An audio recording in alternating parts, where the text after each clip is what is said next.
प्रिय मित्रों, चैनल में एक बार फिर आपका स्वागत है। आज का लीगल रिसर्च की कैटेगरी में हमारा टॉपिक है हाउ टू राइट डिसर्टेशन। अपना शोध निबंध या शोध प्रबंध जिसको हिंदी में बोलते हैं, छात्र कैसे तैयार करें।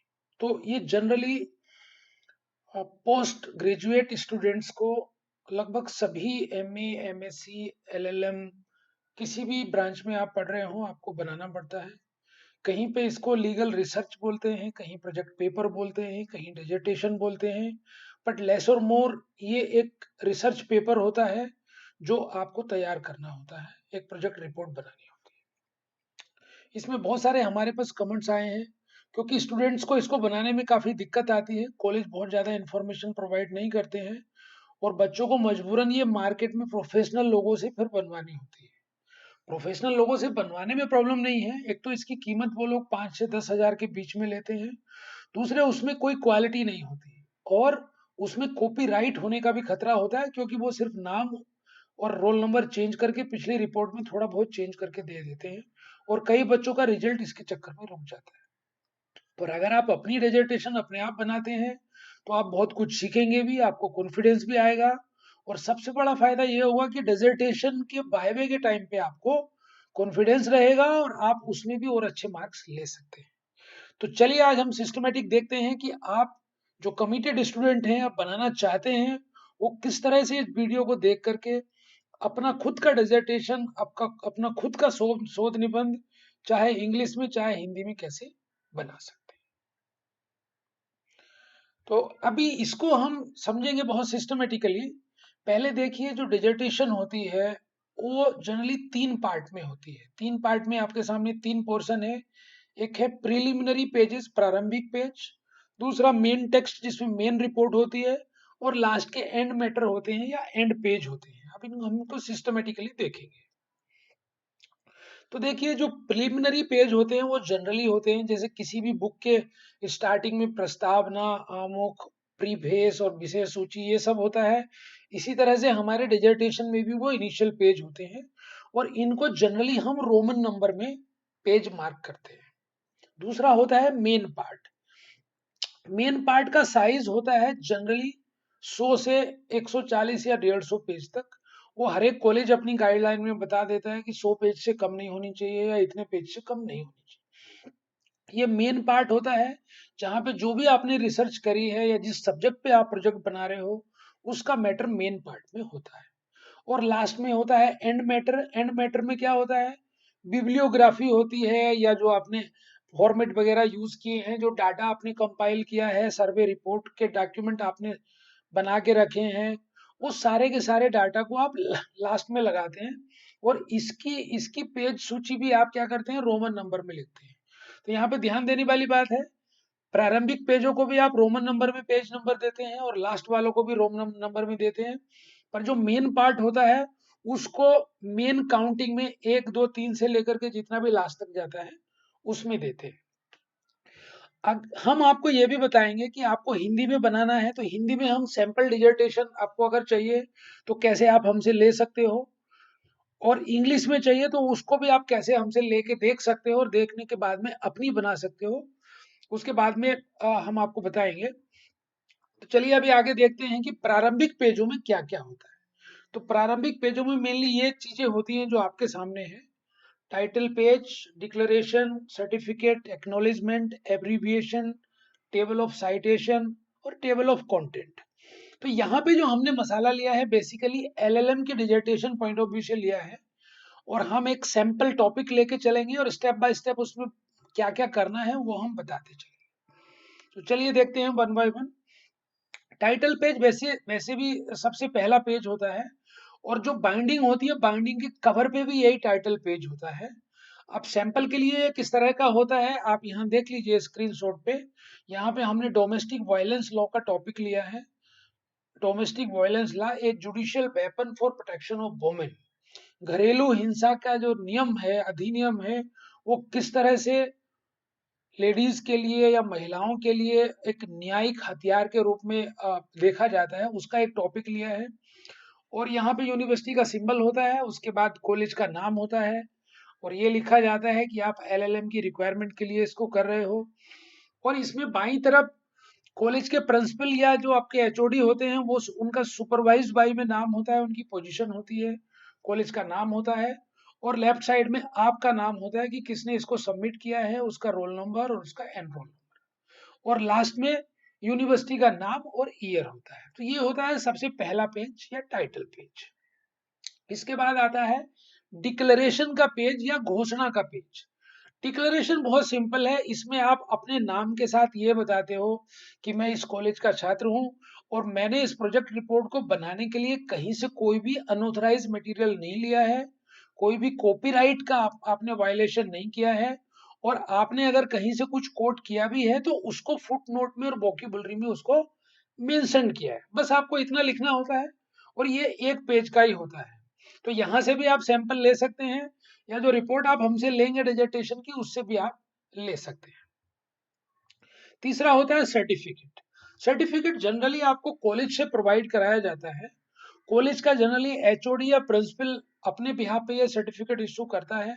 उसमें आपका नाम मेंशन करके उसका डिजर्टेशन का टाइटल मेंशन करता है और ये बताता है कि ये स्टूडेंट ने खुद बनाया है और इसमें मैंने उसको सपोर्ट किया है और ये इसका ईमानदारी से किया हुआ काम है और इसके बेसिस पे इसको कंसिडर किया जा सकता है। तो ये सर्टिफिकेट होता है।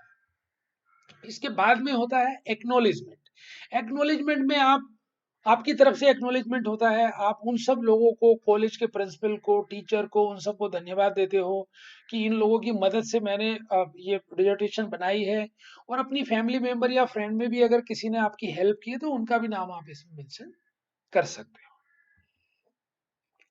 डिजर्टेशन एक्नॉलेजमेंट के बाद होता है एब्रीविएशन। एब्रीविएशन मतलब शब्द संक्षेप। आप अपनी मेन रिपोर्ट में आप बहुत सारे एब्रीविएशन यूज करोगे, तो एब्रीविएशन जितने भी आप यूज करोगे उन सबको आपने यहाँ पे एक एब्रीविएशन की टेबल बना के लिखना है, और वो ये टेबल अल्फाबेटिकली होनी चाहिए। मतलब ए वाला सबसे पहले आना चाहिए और जेड वाला सबसे लास्ट में आना चाहिए, और इस तरह से आप एब्रीविएशन का पेज बना देंगे तो जनरली 100-150 पेज की प्रोजेक्ट रिपोर्ट बनाने में आप 1 या 2 पेज के आपके एब्रीविएशन होते हैं। एब्रीविएशन के बाद आता है स्पेशली लो स्टूडेंट के लिए टेबल ऑफ साइटेशन।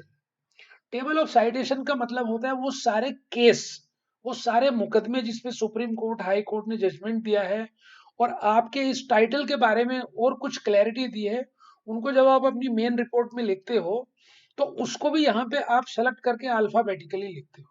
यहाँ पे ध्यान देने वाली बात है, केस का नाम आप अल्फाबेटिकली लिखिए और उस केस का साइटेशन नंबर उसके सामने लिखिए, और कौन कौन से पेज पे वो मेन रिपोर्ट में आया है वो भी आप यहाँ पे मार्क करिए, ताकि एग्जामिनर को अगर देखना है तो वो सीधे वहां उस पेज पे जाके देख सके, और उसको आपसे उस केस के बारे में पूछना है कि इसमें क्या बताया गया था तो वो पूछ सकता है। तो जनरली ये भी आपका 2 से 3 पेज में हो जाता है। और इसमें लास्ट में आता है प्रिलिमिनरी पेजेस में टेबल ऑफ कंटेंट या विषय सूची। टेबल ऑफ कंटेंट या विषय सूची में आप जितने भी आपने विषय बनाए हैं, जैसे किताबों के अंदर विषय सूची होती है उसी तरह की होती है, तो एक टाइपिकल टेम्पलेट हमने यहाँ पे दिया है। आप कंटेंट में जो प्रिलिमिनरी पेज के कंटेंट है उनको पहले लिख सकते हैं, और जो मेन पार्ट है उसको सेंटर में डिस्क्रिप्शन में लिख सकते हैं। चैप्टर का नाम आप लेफ्ट साइड में लिखेंगे, और इनके पेज नंबर आप यहाँ पे लिखेंगे। आप देखिए यहाँ 2 स्क्रीनशॉट देख रहे हैं आप, एक हमने इनिशियल लिया है और एक लास्ट वाला लिया है, आपको और अच्छे से आइडिया के लिए। ये 3-4 पेज या 2-3 पेज का हो सकता है, कितना बड़ा आपने बनाया है, बट यहाँ ध्यान रखना कि जो प्रारंभिक पेज है उनके पेज नंबर रोमन में रहे, और जो मेन टेक्स्ट के पेज नंबर है वो 1 2 3 की न्यूमरल काउंटिंग में रहे, और इसी तरह से लास्ट में जो एंड मैटर है, बिब्लियोग्राफी और दूसरे जो भी मटेरियल आप रखेंगे उनको भी आप रोमन नंबर में लिखें। तो ये हो गए प्रारंभिक पेज। मुझे उम्मीद है आपको सारे प्रारंभिक पेज का आइडिया समझ में आ गया होगा। अब चलते हैं मेन पेजेस पे। मेन पेजेस भी बिल्कुल उतना ही सिंपल है, हालांकि इसमें मटेरियल आपको थोड़ा ज्यादा कलेक्ट करना पड़ता है, तो इसको भी हम 1 बाय 1 देखते हैं। सबसे पहले होता है इंट्रोडक्शन। तो इंट्रोडक्शन में आपने जो भी टॉपिक लिया है, आप इंटरनेट से, किताब से, दूसरे दूसरे सोर्सेस से मटेरियल इकट्ठा करते हैं और उसको टाइप करते हैं, और उसमें आप इंट्रोडक्शन में उसके बारे में जो प्रारंभिक जानकारी है उसको आप यहाँ पे लिखते हैं। तो अभी जैसे हमने डोमेस्टिक वायलेंस लिया है, डोमेस्टिक वायलेंस या घरेलू हिंसा के बारे में आपको इंटरनेट से जो भी मटेरियल मिलता है, किताबों से मिलता है, आप उसको लगभग 10 से 15 पेज का मटेरियल इकट्ठा करो। अभी आप बोलोगे 10 से 15 पेज तो बहुत ज्यादा होते हैं, लेकिन इसमें क्या होता है ना, सिर्फ एक साइड पेज के आपको प्रिंट करना होता है, और उसमें भी काफी लाइन टू लाइन काफी स्पेसिंग रखनी होती है। तो जनरली ये आपके 5-6 पेज का मटेरियल है, और जब आप उसको प्रोजेक्ट या डिसर्टेशन बनाने में यूज करते हो तो वो आराम से 10 से 15 पेज का हो जाता है। तो इस तरह से आप इंट्रोडक्शन का मटेरियल इकट्ठा करेंगे। इंट्रोडक्शन 10 से 15 पेज का मटेरियल जब आपका हो जाता है, तो फिर आप जो भी प्रॉब्लम्स, जो भी टाइटल आपने लिया है, उसका क्या डाटा आपके पास है, आप अपने आप से भी डाटा इकट्ठा करते हैं, सर्वे करते हैं, इंस्पेक्शन करते हैं, वहां से इंटरव्यू वगैरह लेके आते हैं, या फिर अगर आप नहीं करते हैं, तो जो दूसरे लोगों के किए हुए डाटा हैं, गवर्नमेंट के किए हुए सर्वे हैं, और दूसरे स्कॉलर के किए हुए रिपोर्ट और एनालिसिस है, उनको इंटरनेट से या बुक से लेकर के और यहाँ पे प्रेजेंट करते हैं।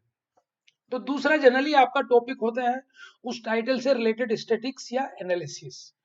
इसमें भी जनरली आप 10 से 15 पेज का मटेरियल इकट्ठा करते हैं, और इस तरह से आपका ये 2 पेज का काम हो जाता है।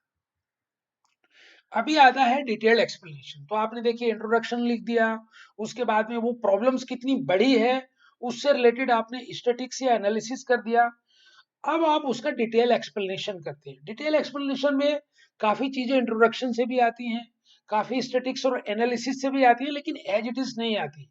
आप उनको लेकर के थोड़ा चेंज करते हैं, और फिर उस टॉपिक को थोड़ा डिटेल में लिखते हैं। डिटेल में लिखने के लिए आप उस पर क्या क्या कानून बनाए गए हैं, उन कानूनों के अंदर क्या है, उन कानूनों में कौन कौन से केस आए हैं, कौन से सुप्रीम कोर्ट ने केस पास किए हैं, उनमें क्या बोला गया है, इस सबको जब आप इकट्ठा करके कवर करते हैं, तो ये मटेरियल जनरली आपका 20 से 35 पेज के आसपास का आपको करना होता है, और इस तरह से आपका डिटेल एक्सप्लेनेशन का मटेरियल भी कवर हो जाता है। आपको नहीं मिलता तो आप ये भी बता सकते हैं कि इस टॉपिक पे पास्ट में क्या कंडीशन थी, पास्ट में क्या कानून थे, कुछ कानून थे या नहीं थे, उसके बाद में कैसी जरूरत महसूस हुई नए कानूनों की, और नए कानून बनाए तो वो क्या हैं, और नए कानूनों का कितना इंपोर्टेंस है, कितना इफेक्टिवनेस है, वो सब आप इस तरह का आइडिया लेकर के यहाँ पे ज्यादा से ज्यादा मटेरियल इकट्ठा कर सकते हैं, और इसको आराम से आप 20 से 35 पेज का बना सकते हैं। इसके बाद आता है यूजफुलनेस और शॉर्टकमिंग।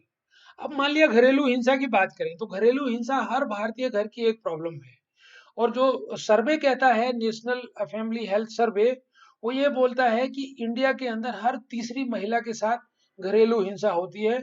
इसका मतलब ये हुआ 33% महिलाएं हिंसा के शिकार हैं, बट रिपोर्ट 2-3% भी नहीं होता। तो इस तरह से आप जो भी टॉपिक आप ले रहे हैं, उसका उसमें जो भी कानून बने हुए हैं, या जो भी उसको कंट्रोल करने के लिए उपाय किए गए हैं, वो कितने यूजफुल हैं, या उनमें क्या कमियां हैं, उसको यहाँ पे आप अगले चैप्टर में कवर करते हैं। और यहाँ पे भी जनरली साइज होता है 15 से 25 पेज। अब इसके बाद ये सब होने के बाद में आपका लगभग 70-75 पेज का मसाला हो जाता है, 80 पेज तक भी जा सकता है। अब यहाँ पे आप निष्कर्ष या कंक्लूजन लिखते हैं। तो कंक्लूजन जनरली समरी होती है, जो आपने इंट्रोडक्शन में, एनालिसिस में और मेन पार्ट में कवर किया है, उसको आप 2 से 3 पेज में शॉर्ट करते हैं। शॉर्ट में आप ये भी बताते हैं कि घरेलू हिंसा क्या है, उस पर क्या कानून है, उसका इफेक्टिवनेस क्या है, और आगे उसमें क्या क्या होना चाहिए, और इस तरह से ये कंक्लूजन का मटेरियल जनरली 2 से 3 पेज का होता है। अब आपका स्कूल जिस तरह से सजेस्ट करता है, वो एक अलग से भी हेडिंग बता सकता है। कॉलेज आपको बता सकता है कि ऑब्जर्वेशन और रिकमेंडेशन को अलग रखना है या कंक्लूजन के साथ में रखना है। अगर उन्होंने अलग रखने के लिए बोला है, तो आप इस तरह से उस टॉपिक पे आपके क्या ऑब्जर्वेशन है, या उस टॉपिक पे जो कानून बने हुए हैं उन पे आपके क्या ऑब्जर्वेशन है, उनमें क्या कमियां हैं, उनकी आप बुलेट पॉइंट में समरी यहाँ पे देंगे, और उस पे क्या होना चाहिए, उस पे आप रिकमेंडेशन भी देंगे साथ में। तो ये आपका लास्ट चैप्टर इसमें कंप्लीट हो जाता है, और इसका साइज जनरली 5 से 7 पेज होता है। तो देखिए इस तरह से हमने मेन टेक्स्ट कवर कर लिया, जो जो मेन था। अब यहाँ पे क्विकली हम एंड पेजेस पे आते हैं। तो एंड पेजेस में ज्यादा नहीं होता, एंड पेजेस में होती है बिब्लियोग्राफी। बिब्लियोग्राफी का मतलब होता है ग्रंथ सूची। ग्रंथ सूची मतलब जहां से भी आपने सोर्सेज से मटेरियल ये लिया है, उसको आप यहाँ पे अल्फाबेटिकली अलग-अलग हेडिंग में लिखते हैं। मान लिया जिन-जिन किताबों से लिया है, तो उन बुक का नाम अल्फाबेटिकली लिख देते हैं।